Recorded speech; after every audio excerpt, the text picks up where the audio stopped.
চীনের রাজধানী বেইজিংয়ে হঠাৎ ফ্ল্যাশ ফ্লাডে অন্তত ৩০ জনের মৃত্যু হয়েছে। প্রবল বর্ষণে শহরের বিভিন্ন এলাকা পানিতে তলিয়ে যাওয়ায় বিপুল সংখ্যক মানুষকে সরিয়ে নিতে হয়েছে নিরাপদ স্থানে। এর মধ্যে একটি বৃদ্ধা আশ্রমে আটকে পড়া বাসিন্দাদের উদ্ধার করে ফায়ার সার্ভিস। তাদের অনেকে গুরুতর অসুস্থ অবস্থায় হাসপাতালে ভর্তি রয়েছেন।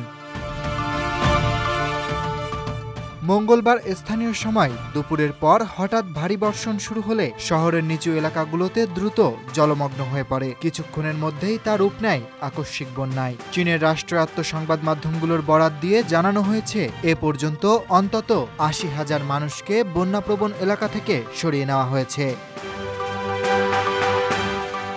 বেইজিং ছাড়াও তিয়ানজিন, হেবেই ও শানডং সহ চীনের উত্তর ও পূর্বাঞ্চলের আরও কয়েকটি এলাকায় টানা বৃষ্টিপাতের কারণে ব্যাপক ক্ষয়ক্ষতির খবর পাওয়া গেছে।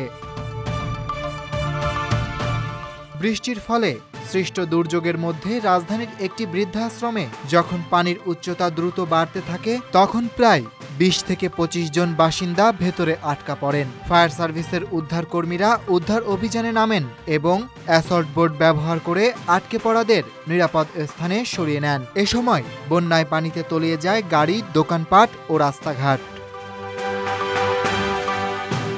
চীনের প্রেসিডেন্ট শি জিনপিং এই পরিস্থিতিকে জটিল ও গুরুতর আখ্যা দিয়ে কর্মকর্তাদের নির্দেশ দিয়েছেন। তাদেরকে সবচেয়ে খারাপ পরিস্থিতির জন্য প্রস্তুত থাকতে বলা হয়েছে।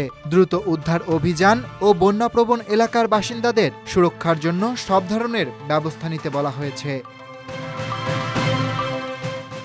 চীনা আবহাওয়া অফিস জানিয়েছে, উপক্রান্তীয় উচ্চচাপের কারণে তৈরি হওয়া এই বৃষ্টিপাত ছিল অত্যন্ত ভারী এবং সেটি কয়েক দশকে একবারই দেখা যায় এমন মাত্রার ছিল। আবহাওয়াবিদরা সতর্ক করেছেন, আগামী কয়েকদিন চীনের বেশ কিছু অঞ্চলে আরও ভারী বৃষ্টিপাত হতে পারে। এদিকে চীনের সামাজিক মাধ্যমে ছড়িয়ে পড়া ভিডিওতে দেখা যায় পানির তোড়ে রাস্তা ভেসে গেছে, ভবনগুলোর নিচতলা সম্পূর্ণ তলিয়ে গেছে এবং মানুষ নৌকায় করে সরিয়ে নেওয়া হচ্ছে। বেইজিংয়ের এমন দুর্যোগপূর্ণ পরিস্থিতি চীনের নগর অবকাঠামোর টেকসইতা নিয়েও নতুন করে প্রশ্ন তুলেছে বলে পর্যবেক্ষকদের মত।